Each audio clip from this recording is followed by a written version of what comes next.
I'm American Johnson, and today we're going to play with Deformation Tomas.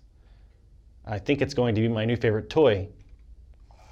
As you can see, it is a remote-controlled transforming character. It's battery operated. It includes 3 terrifying-looking generic batteries, no label whatsoever on these. I dropped one. There it is. I found it. Fortunately, these batteries are bright yellow, kind of a banana yellow, so they're easy to find when you drop them on the ground, as I just did. Let's just liberate the rest of these. Here we go. All right, made in China, surprisingly. And there's a screw on the battery casing on the remote control. Can I get that with my knife? Oh, I'm getting it. I'm getting it. I never liked the screws on battery casings on any product I've ever bought. I've never wanted the screw. I don't know why they force you to do that. The clippy thing is sufficient. I guess the screw must be a safety feature for children, but why would children play with toys? That's ridiculous. Oh look, another screw casing. This one's not gonna let me do it. I need a screwdriver. Shit. Hey Luna, thanks for walking in while I'm recording. Will you get me a screwdriver since you ruined my video? Screwdriver. Neither of those is Phillips head. Those are both. Screwdriver obtained. No thanks to Luna. We got it. We've cracked the case. I bought Deformation Tomas for about, look at this. You see what they did to me? They gave me 3 batteries, which is enough for Deformation Tomas, but not enough for the remote and Deformation Tomas. Oh my goodness. How can you do this to me? Okay. Freaking got some batteries. These are alkaline for anyone who is taking notes on this project. And if you decide to get your own Deformation Tomas, field notes might be in order so that you don't have to make the same mistakes I did. Are these rechargeable? It tells me how many milliamp hours there are. Is nickel cadmium always rechargeable? They're rechargeable! What in the hell is going on? And we have a USB charger cable right here. You can plug it in right here. And then I guess you could connect Deformation Tomas into your computer or USB power adapter and charge Deformation Tomas that way. That's a feature. That's a feature I was not expecting. You know, you get a lot for the 10 bucks, I guess. I don't know why they don't give you rechargeable batteries for the remote. I guess that would be too much to ask. Let's see what's going on here now. Can we turn you on?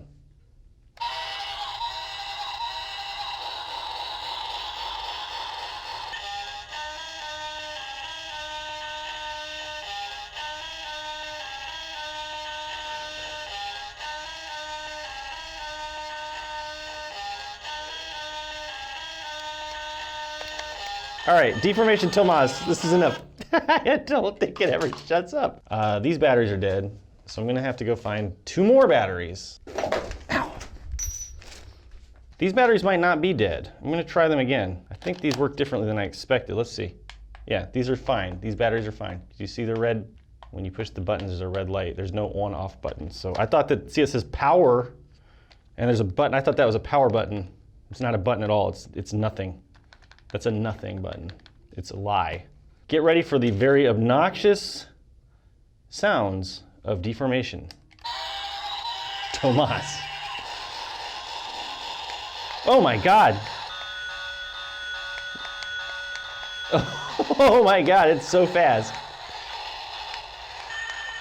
Oh, it's one of these. It's the, jeez. Oh no! It's transforming! It's deformationing! It has deformated right before our eyes! I didn't know it did that!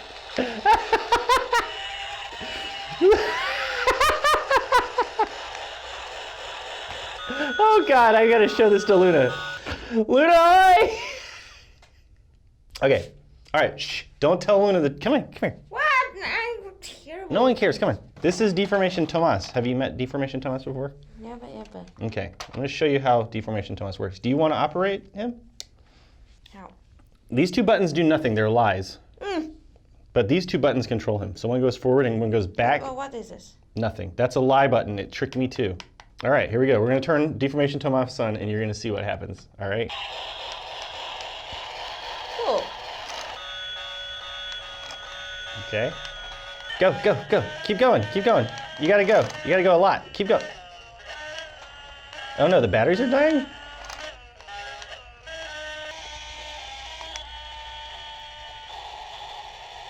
What's going on? I don't understand. There's the battery. The batteries are in there. They're actually rechargeable, believe it or not. Hmm? It's true. Does he only do it one time ever and then he never does it again? All right, we have to recharge Deformation Tomas, I guess. Okay, good luck. Wow. I can't believe how disappointing this is. How dare you? How dare you make me look like a fool in front of Luna, Deformation Tomas? How do you make it?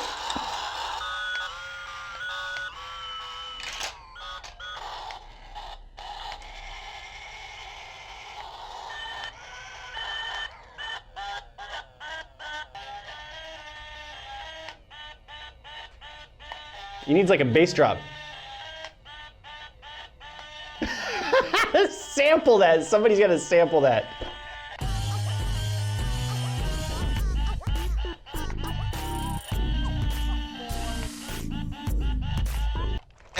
Let me just go plug Tomas into my computer. See if it installs some like Chinese military malware onto my freaking laptop.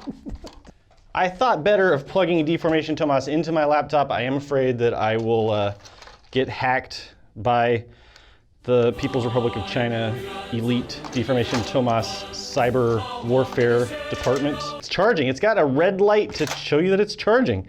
This thing has like a lot of little features and creature comforts that I really didn't expect. You know, I didn't expect it to be wireless. I thought it was gonna be wired. Did not expect the live action transformation technology.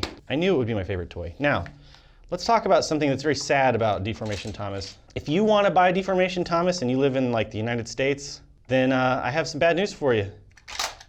It's illegal. Thomas the Tank Engine was owned by Hit Entertainment and sold to Mattel in 2011. So Mattel actually owns the copyright. This is definitely clearly Thomas the Tank Engine's face. I don't think there can be any dispute about that. This, in my head canon, is Thomas the Tank Engine's head. And this is his cannon. So that was a terrible joke. This is not a officially licensed Thomas the Tank Engine toy. There's no Mattel logo anywhere on here. I mean, I don't speak Chinese, but I could pretty much guarantee you that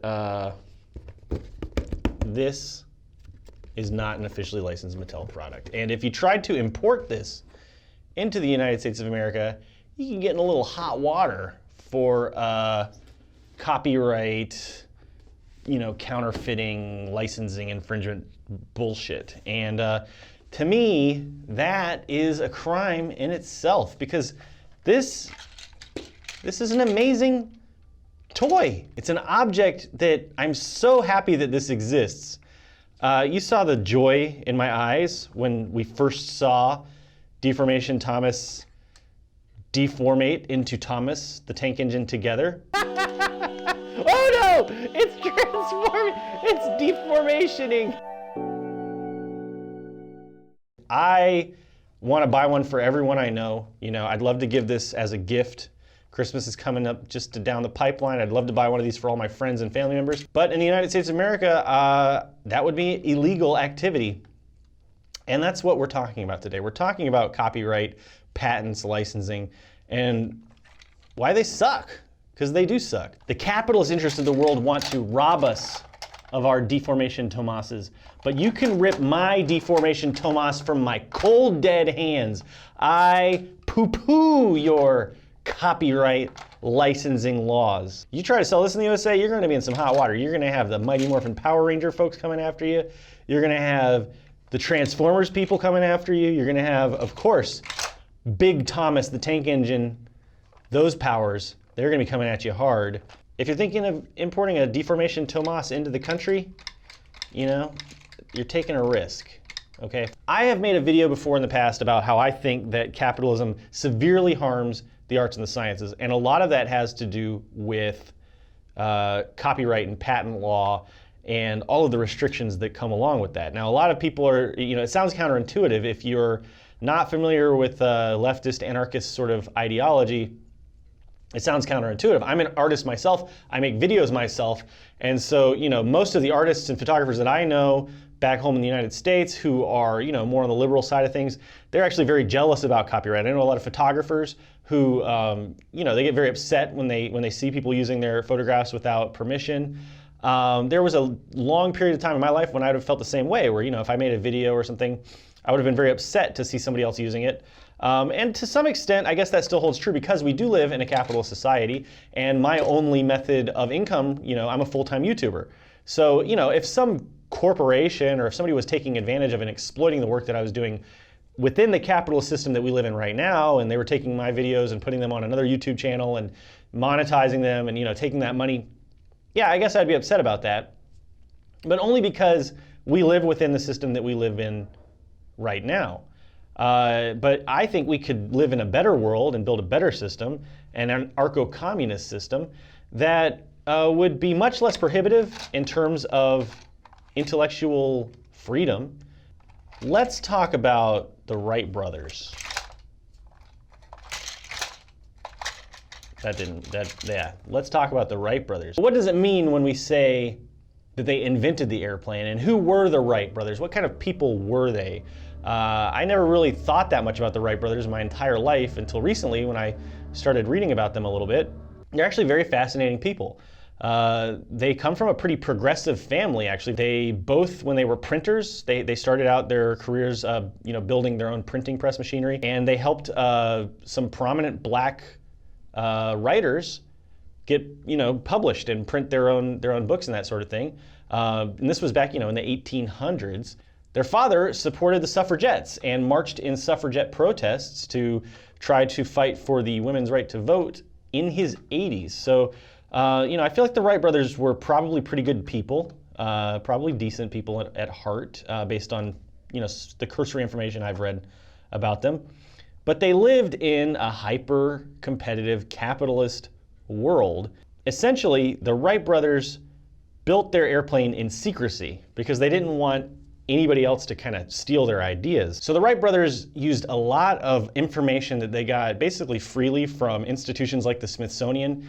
They drew from the works of people like Sir George Cayley, a person named Chanute, Leonardo da Vinci, and a guy named Otto Lilienthal. And this was a really big deal. The Wright brothers were heavily inspired by Lilienthal because Lilienthal had this whole idea. He was a glider pilot, and he would fly unpowered gliders. And Lilienthal's whole idea was everybody else that's trying to develop powered flight, they're trying to just make engines that are as powerful as possible, and they expect to be able to just jump into the airplane, and if they get the configuration of the machine proper, and if they get a powerful enough engine and everything is designed properly, they'll be able to just jump in and fly off without any kind of training or practice or anything like that. And the idea was they wanted to make a machine that was quote unquote inherently stable. And so they thought they would be able to just kind of take off into the air and then steer it around just like a car on the ground. And Lilienthal thought there's no way that that's going to work. People need to practice, and practicing and getting a physical sense of how flight works, with your body. That was his strategy for developing aviation. And the Wright brothers thought this was an amazing idea. They corresponded with Lilienthal, and they drew a lot of ideas from Lilienthal and others. They also had an employee, a paid employee who worked for them in their bicycle factory named Charlie Taylor. And they called around to a lot of different engine manufacturers, and none of them could give them what they needed for the airplane that they were making. And so they got their employee, Charlie Taylor, to build from scratch a pretty amazing, remarkable, lightweight aluminum block engine. And he built it by himself. I never heard Charlie Taylor's name before. Nobody ever says that the airplane was invented by the Wright brothers and Charlie Taylor based on work by Lilienthal, even though by all accounts that I've read, their ideas and contributions were pretty critical to developing the airplane. Not to take away from what the Wright brothers did, because they made some amazing discoveries and developments, and they were very studious and focused in how they developed their understanding of aviation. They were very brave in that they, risked their own lives to test the plane themselves. So I'm not trying to detract from what the Wright brothers did and accomplished, but I'm just saying that they did not accomplish it on their own.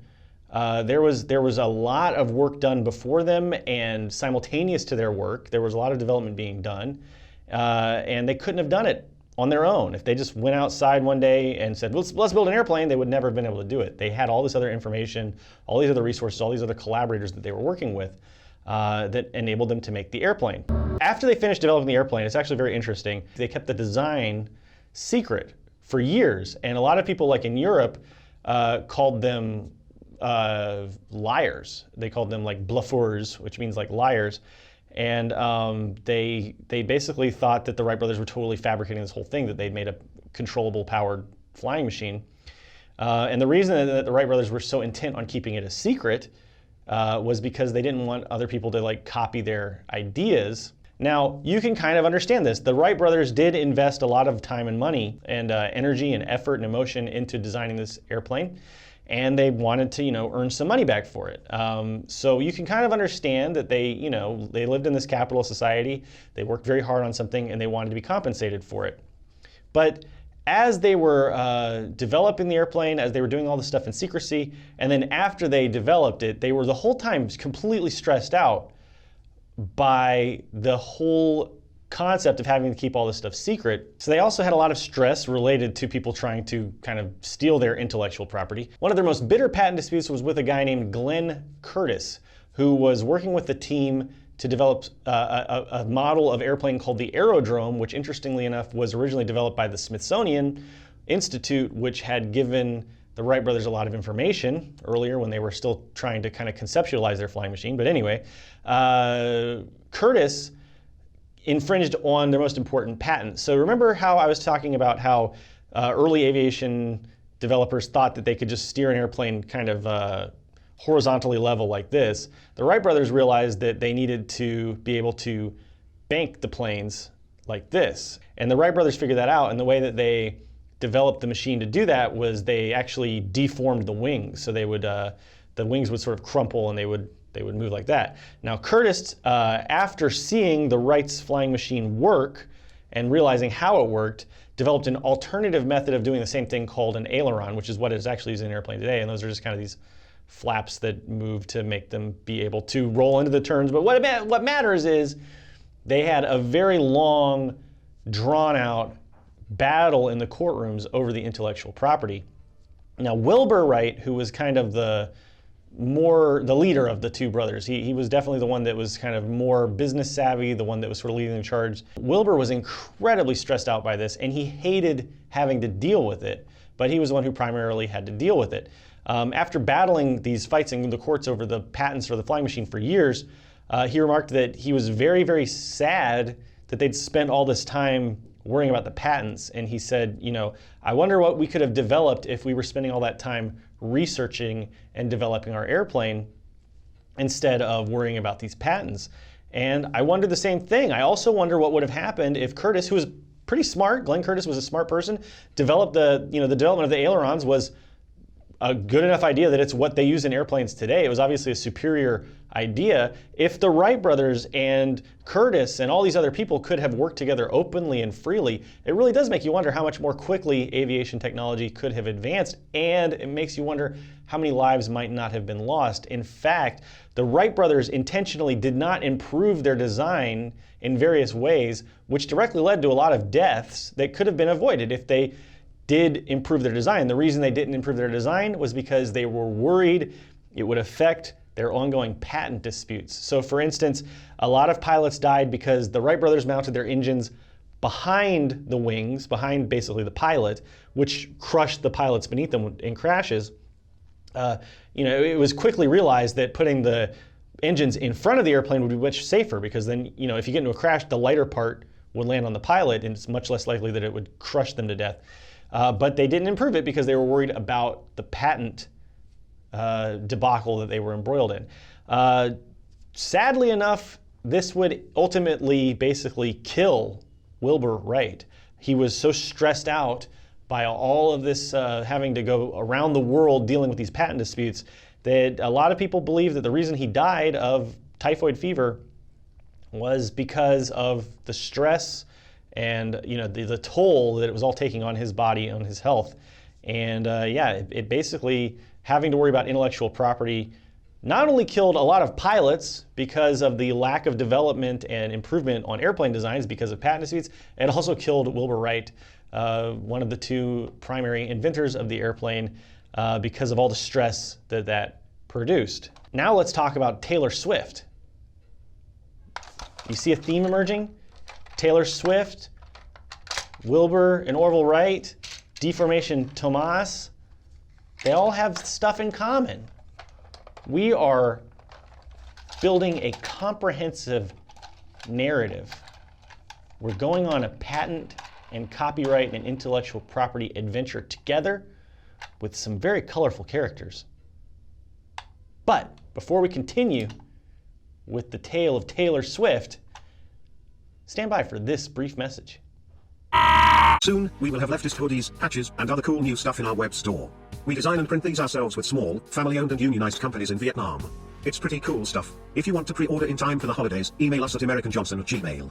Sorry for the interruption. We love you. Now back to the show. And we're back. So Taylor Swift, you know her. You love her. You've heard her music. She's pretty good at making music, I think. I mean, I guess I don't listen to her a lot. Luna likes her a lot. She sings a lot of those good songs that you like on the radio. But she's been having a little bit of a problem with Scooter. There's a guy named Scooter, and he owns her music. She wrote a lot of songs. They're very famous, popular songs. She wanted to leave her record label. She had to make an agreement with them that she would not perform her own songs that she wrote herself until 2020. And now, there's this whole debacle where they're not going to let her perform at the AMA award thing. I don't know anything about music, folks, all right? Especially not stuff that's happening now, all right? I don't usually listen to music that's made after like 1997. This is where you go down and type OK Boomer in the comments, all right? I give you permission. But anyway, she's embroiled in this. She's a talented musician. She's written all these songs. And this guy, Scooter, damn it, he won't let her play her own songs until 2020.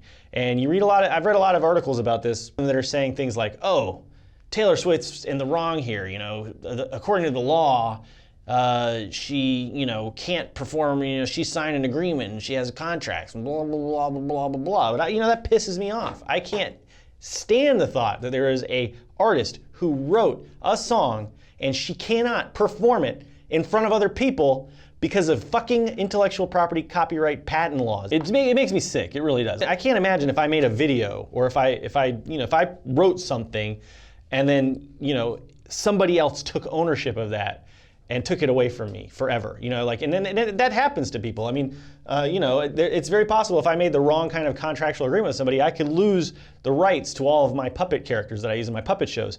And that makes me sick. I mean, I've put a lot of time and effort and creative energy into making those puppet shows and making these characters and trying to bring them to life. And if somebody told me you can never use those again, those don't belong to you anymore. Necky Beard and Glue and Super Jump Woman, all those people, they don't belong to you anymore. That would really tear me up inside. We can do better.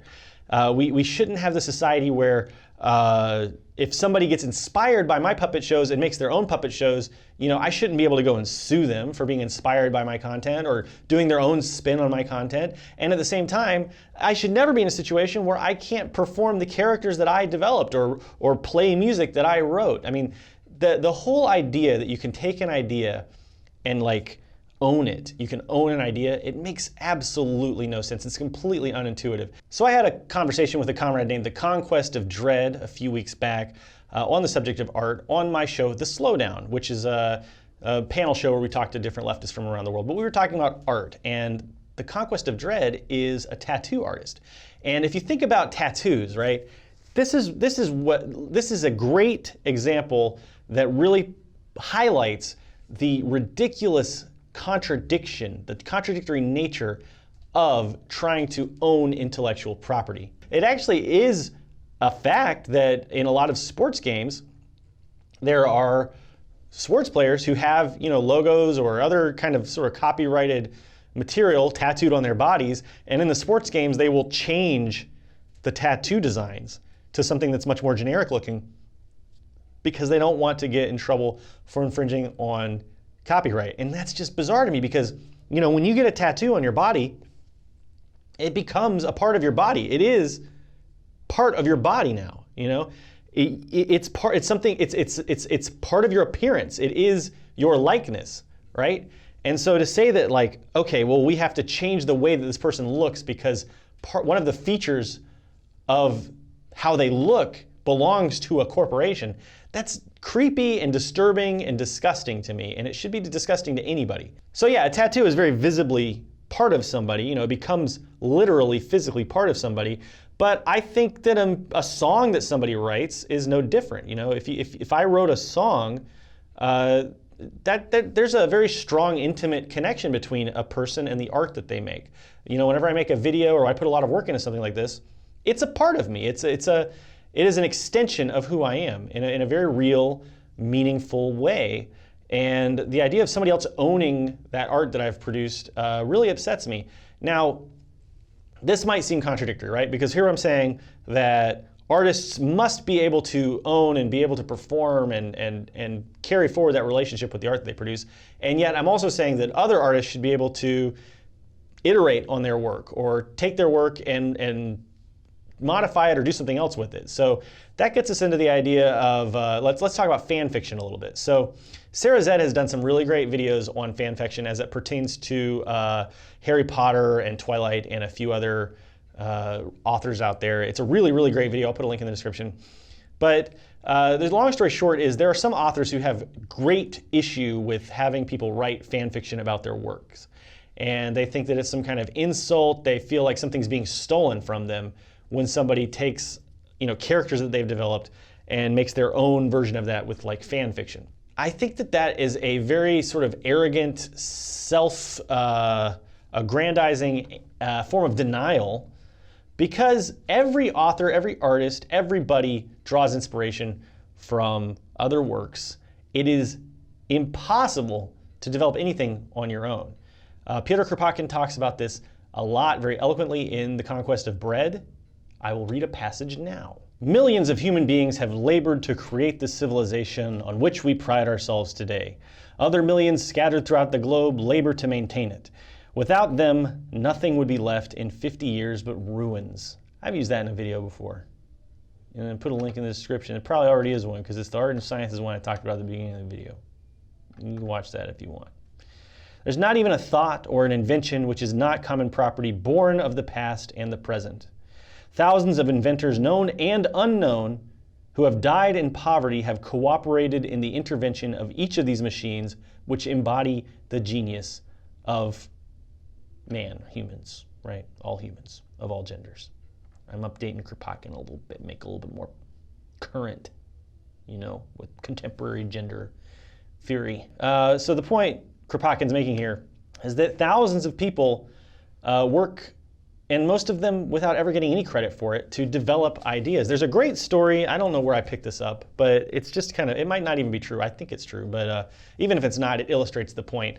The story is about a potato chip factory, and there's a problem with the machines because they're filling up, like 1 out of every 50 bags is not being filled up with potato chips. They're just like putting out empty bags. And so they're trying to find a way to identify those bags and remove them before they ship out to the grocery stores. And they're spending like all this money, thousands of dollars, bringing in mechanical engineers and consultants and trying to fix this problem. And then one day, one of the just line workers, just some nameless, faceless employee, has the idea of putting a big box fan at the end of the line. And it's enough power to where if the bag is filled with potato chips, it'll just keep moving along the line. But if it's empty, it'll get blown off into like a box.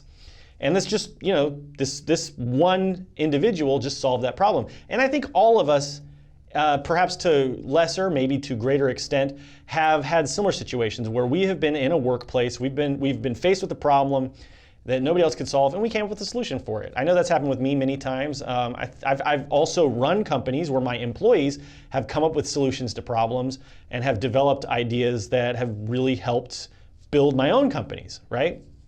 And of course, who gets the credit for those situations? It's always the capitalist. So I used to work at this place in North Carolina. I'm not gonna name the company because I don't wanna get sued by the assholes that ran the place. But they told me all about how they started the company. So the two owners were not teachers themselves. It was an English school, and they taught students from around the world.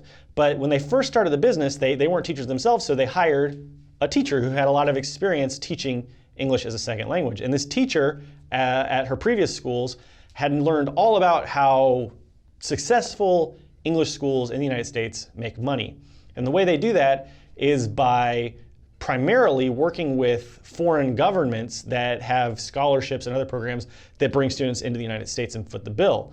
And she knew that the Saudi government had a huge program where they were bringing in like thousands of students every year to the United States of America, and the Saudi government was paying to have these students come and live and study in the USA. In order to bring those students into a school, the school had to have certain accreditations, which is a huge process, getting this accreditation. And it's a lot of work. I actually had to work a lot with the accreditation stuff when I was the program director for like the whole system of schools. And it's a lot of work, and you have to have a lot of specialized knowledge to deal with this stuff. And the two owners knew nothing about this. They didn't even know that this was a possibility. And this one teacher, this one woman, came in, got the accreditation. It was like a year's worth of work. She negotiated with the Saudi government to, become an approved school. And overnight, as soon as they got that approval, they quadrupled the number of students they had, and it became a multi-million-dollar national, now global enterprise from a business that had started in the owner's garage. And so about a year later, after organizing all of this stuff that made this company so successful and that made the owners millions of dollars, talking to this day. So a year later, she asked for a raise, a big raise, and they fired her. They had learned, everything they needed to learn from her. They knew they could hire somebody else to come in and do that same work, and they fired her.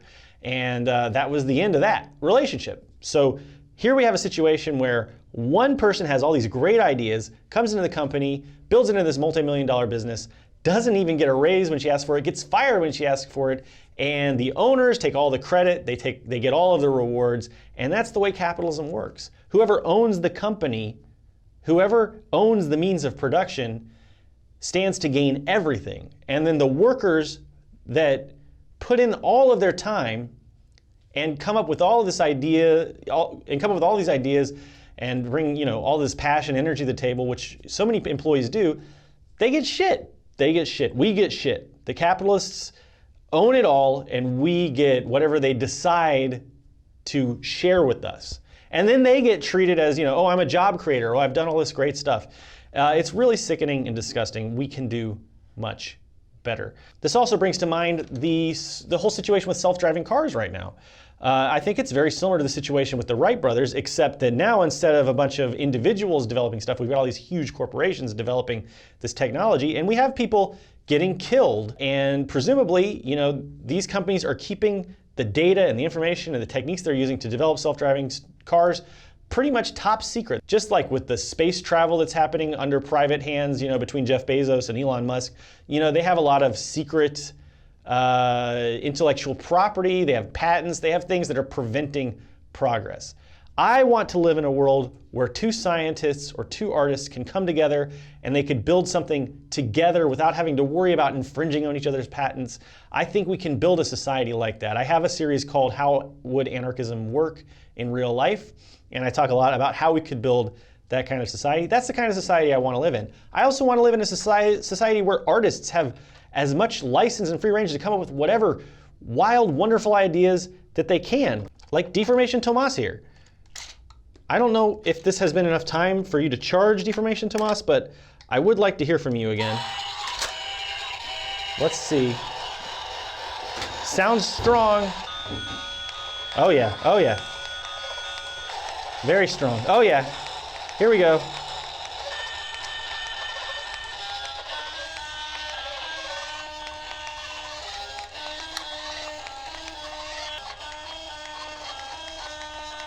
Do you see what's happening?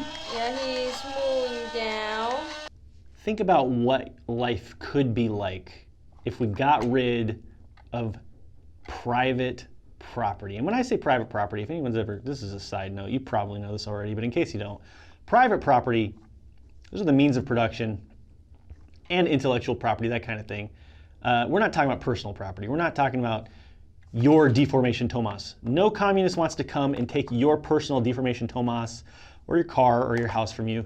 We want to seize the means of production, and we want intellectual property to be a thing of the past. We want all intellectual development to be completely free and liberated. I want to live in a world where the Wright brothers could have worked freely with all of the other aviation pioneers of their time. They could have made safer and more advanced airplanes much more rapidly. They could have hopefully not died so young like poor Wilbur did. I want to live in a world where Taylor Swift can play her own music. I want to live in a world where I can give a deformation Tomas to all of my friends for Christmas without having to worry about the patent lawyers coming for me. I want to live in a world where we can make like a freaking movie where Indiana Jones and the Ghostbusters fight the Godfather.